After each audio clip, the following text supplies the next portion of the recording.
Tower Bridge, one of the world's great landmarks visited by thousands of admirers every day. It's about as romantic as they come, turrets, a drawbridge, spires evoking tales of medieval chivalry and daring-do. Yet a mystery hangs over it. Who was the mastermind behind this magnificent creation? You'd think that the man who created this iconic building was known the world over as a famous architect, but he isn't. Almost nobody's heard of him. Have you?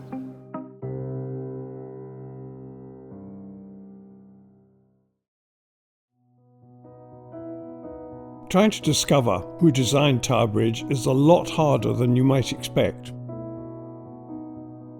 Search these great brass plaques commemorating the opening of the bridge in 1894. Plenty of London dignitaries, but no architect. You have to go down to an obscure spot by the river to find out. And there it is, Horace Jones. And here he is, sitting beside this very stone at the foundation laying ceremony in 1886. Horace Jones was very famous in his day.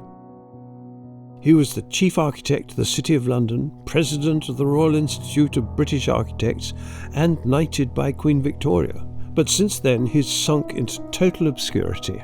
Why?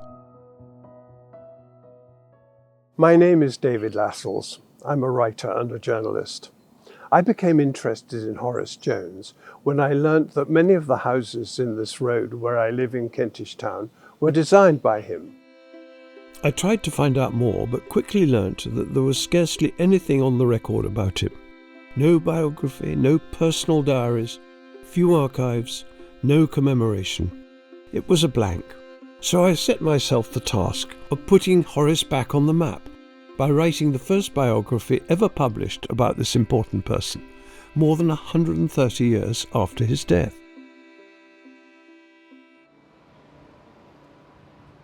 Horace was a true Londoner. He was born in the city shortly after the Battle of Waterloo, in this street, right in its heart, now dominated by office buildings.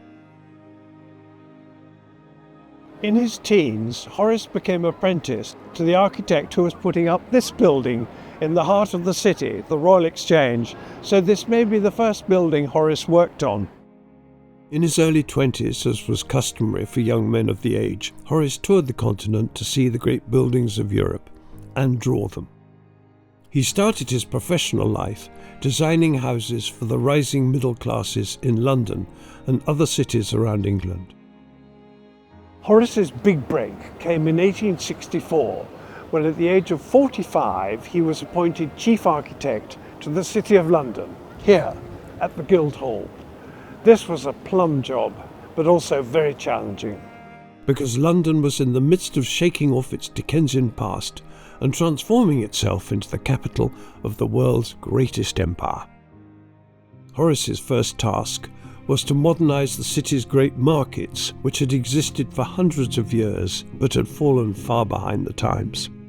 Worst was Smithfield, the market for meat, where hundreds of animals were slaughtered in the streets every day, creating the most unbelievable mess. Dickens said of it, "The ground was covered nearly ankle deep with filth and mire, a thick steam perpetually rising from the reeking bodies of the cattle."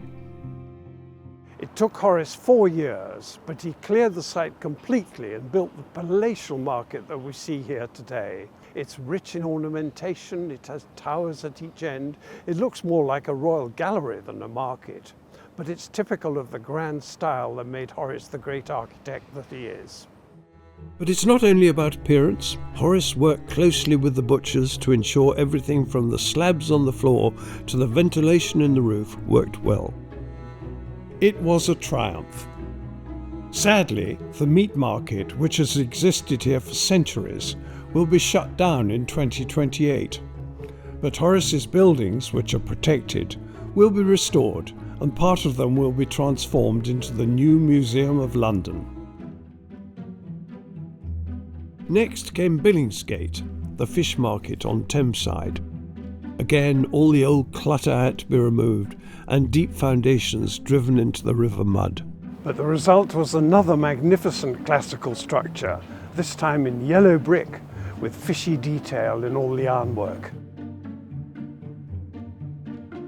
And then a Leadenhall market, where city folk shopped for pots and pans and everyday goods. Here Horace created a wonderland of bright lights, jazzy colours and an exciting atmosphere for people to enjoy. Horace was in his prime. Horace was a big man in body and character. His silhouette was bulky, he had a thick beard and a steady gaze. He knew his mind and was not afraid to speak it. This fearlessness was to stand him in good stead for the greatest project of his career, Tower Bridge.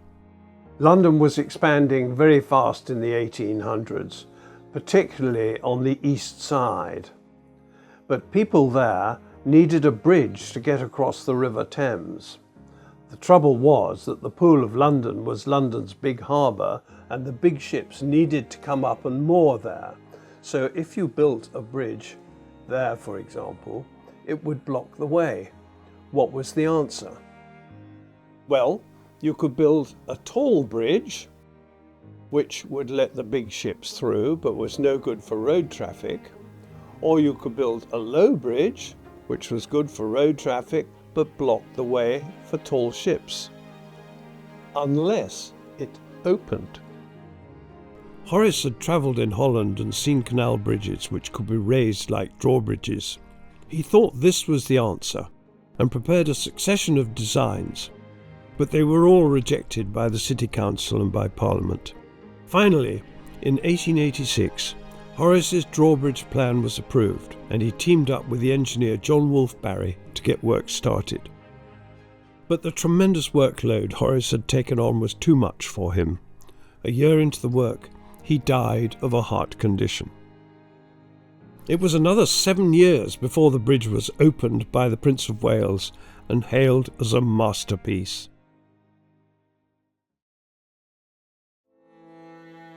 Although he got a grand funeral, this was about the last we hear of Horace in history. He left no descendants, his wife died shortly after him, and his only daughter never married. Many of his buildings were later demolished or destroyed in the Blitz, like the Guildhall whose roof he designed. Here, at the Royal Institute of British Architects, Horace is not highly regarded.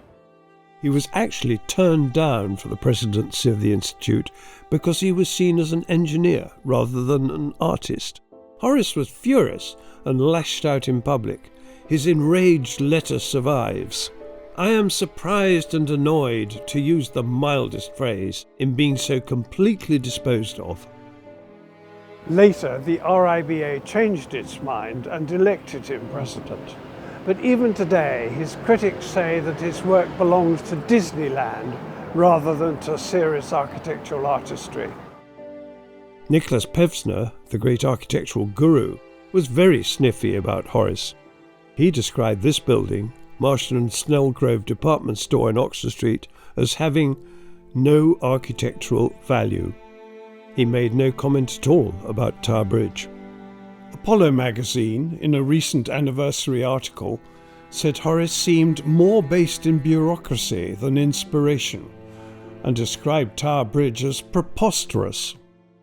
Traces of Horace are hard to find. There isn't a commemorative blue plaque on this house in Marylebone where he lived. And the portraits which kept his memory alive at the Guildhall and the Institute have also been removed. There is always a gap between what architects say is good architecture and what the public likes. In Horace's case, it is particularly wide. But I'm confident that his huge popularity will bring change over time and give his name the celebrity it deserves.